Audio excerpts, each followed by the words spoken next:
My name is Emma. I am 32 years old. I live a quiet life. I work in a small office in the city. Every morning, I take the bus to work. I sit at my desk. I type on my computer. I talk to a few people, but not very much. My life is simple and calm. I don't go out a lot. I don't talk a lot. But I am okay with this quiet life. I feel safe. One Monday morning, something changed. A new boss came to our office. His name is Daniel. He is 40 years old. He has short black hair and kind eyes. When he smiles, the room feels warm. He walked into the office and said, "Good morning." To everyone, he looked at each person, he smiled and made us feel welcome. Daniel was not like the old boss. He was different. He listened when people talked. He remembered everyone's name. He made jokes, but always soft and kind.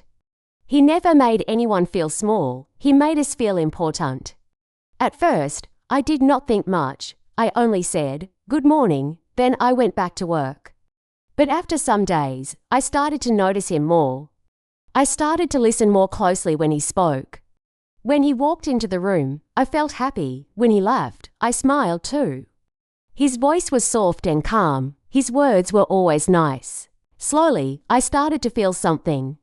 It was small, but real. One day, he came to my desk. He asked, "Emma, are you okay today?" I looked at him and said, "Yes, thank you." But inside, my heart was beating fast. His words were simple, but they made me feel warm. I did not know why. I just felt good when he talked to me. I didn't tell anyone about how I felt. It was my secret, but the feeling grew stronger. I liked the way he said my name. I liked the way he looked at people when they talked. He made me feel seen. He made me feel like I was not invisible. At night, I started to think about him. I did not plan to do it, but I could not stop. I thought about his smile, his voice, and the way he made me feel. I wanted to forget it, but I could not. To help myself, I started writing a journal. Every evening after work, I sat in my room and wrote about my day. I wrote about my feelings. I wrote about Daniel. It helped me feel calm. I also joined an evening English class. I wanted to improve my English. Daniel once told the team that learning new things is important. His words gave me a little push to do something new. In the English class, we had to write short stories. I wrote about my job and the people I worked with. Sometimes, I wrote about Daniel. I used simple words. My teacher said my stories were full of feeling. She said my writing was soft but strong. I smiled when she said that. One Thursday afternoon, the office printer stopped working. Daniel came to help me fix it. He stood close to me. Our hands touched by mistake. It was only for a second, but my face felt hot. I looked at him, he looked at me and asked, "Are you okay?" I smiled and said, "Yes," but I was not okay. My heart was jumping. After that moment, I knew that my feelings were not small anymore. They were big, but I was afraid. Daniel was my boss. I did not want to make things strange. I did not want to do anything wrong, so I stayed quiet. Every morning, I looked forward to seeing him. I waited to hear his voice. I hoped he would come to my desk and ask about my day. When he said my name, it felt special. But I never said anything. I never told him what I felt. I was just Emma, quiet Emma, the girl who worked hard and spoke little. Daniel was smart, kind, and full of light. I felt that he lived in a different world than mine, but still, I felt connected to him. One night, after class, I walked home and looked at the stars. I thought to myself, is this just admiration? Or is it something more? I didn't know the answer. I only knew one thing. Daniel made me feel something I had not felt in a long time. He made me feel alive, and even if he never knew it, I was thankful for that. Want to read? I just wanted to sit, watch people, and feel the sun. The sky was blue, children were running. Birds were singing. I sat on a bench under a big tree. It was peaceful. Then I heard a voice.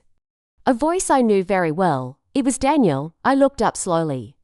He was just a few steps away. But he was not alone. A woman stood next to him. She smiled at him and held his hand. Then a little boy ran to them. A little girl followed. They were laughing. Daniel picked up the girl and kissed her head. I sat still. My body felt cold. My heart felt heavy. My hands were shaking. I looked at them. They looked so happy. Daniel looked different. He looked like a father. A husband. He looked full of love. He did not see me. I was glad he didn't. I turned my face to the trees. I stared at the leaves. I told myself, don't cry. Not here. But my eyes were wet. I stayed on the bench until they walked away. I couldn't move. I felt frozen. I felt small and invisible again. That night, I didn't eat. I didn't sleep. I just lay in bed and whispered to myself, Emma, you must forget him. He's married. He has a family. He's not yours. Monday came. I went to work like normal, but I was not the same. I walked slowly. I didn't smile much. I didn't talk much. My heart was still full of pain. At work, Daniel came to my desk. He looked at me carefully and asked, Emma, are you okay? You look a little tired. I looked down and said, yes, I'm just a bit tired. He sat next to me and said, Emma, you are special. You always help others. You're quiet but strong. That word, special, stayed in my mind. No one had ever called me that before. I smiled, but inside I was shaking. I wanted to cry. I wanted to tell him the truth. I wanted to say, Daniel, I love you, but I couldn't. I was too afraid. That evening, I wrote a letter to Daniel. But I never gave it to him. It was just for me. In the letter, I wrote, Dear Daniel, I didn't plan to love you. I didn't want this, but it happened. You made me feel seen. You made me feel alive. I know you can never be mine, but I thank you for making me feel again. The next day, something unexpected happened. Daniel and I both stayed late at the office. Everyone else had gone home. The lights were soft. The room was quiet. Daniel came to my desk. He looked tired, but his eyes were kind. He smiled and said, Emma, I enjoy working with you. You make the office a better place. I looked at him and smiled. I didn't know what to say. Then he spoke again, more slowly. Emma, I'm married. I have a family. I love my family. But when I'm with you, I feel something. I feel different. You make me feel alive again. You remind me of something good. I don't want to hurt anyone. I don't want to lie. But I think about you a lot. I didn't expect him to say that. My heart was beating fast. My eyes were full of tears. I said quietly, Daniel, I like you too. But I don't want to be the reason your family gets hurt. I can't be that person. He nodded. I understand, he said. You are a good person, Emma. We sat in silence. The room felt cold, but our hearts were loud. That moment was beautiful and painful. It was full of love, but also full of sadness. After that day, things changed. We didn't speak much. We kept a distance. We were kind to each other. But the special connection was quiet now. We both knew it had to be that way. I thought a lot after that. I wrote in my journal every night. I cried sometimes, but I also began to understand. Love is not always about being together. Sometimes, love means letting go. And sometimes, silent love is the strongest kind. I didn't stop caring about Daniel, but I started to care more about myself. I knew the road ahead would be hard, but I also knew I had to take it. This was not the end of my story. It was just a turning point. A moment when I saw the truth and chose to be strong. After that evening at the office, Daniel and I did not speak about our feelings again. We still worked together. We said hello and talked about work. But there was a quiet space between us now. It was not cold, but it was careful. We both knew the truth, and we both wanted to do what was right. I felt many things. I felt sad. I felt empty. But I also felt proud of myself. I did not choose the easy way. I chose the right way. Daniel had a family. I could not be the reason they got hurt. So I started to take care of myself. I went to my English class every week. I learned new words. I spoke more. I smiled more. My teacher said I was improving. That made me feel good. One day, the teacher gave us a new project. We had to speak in front of the class and share something from our life. I was scared. I didn't like speaking in front of people. But I wrote my story in simple English. I spoke about being quiet, about working in an office, and about finding courage. I didn't say Daniel's name. I didn't say the word love, but people understood. After class, a girl said to me, "Your story touched my heart." I felt happy. Then I had an idea. I wanted to help others who were learning English like me.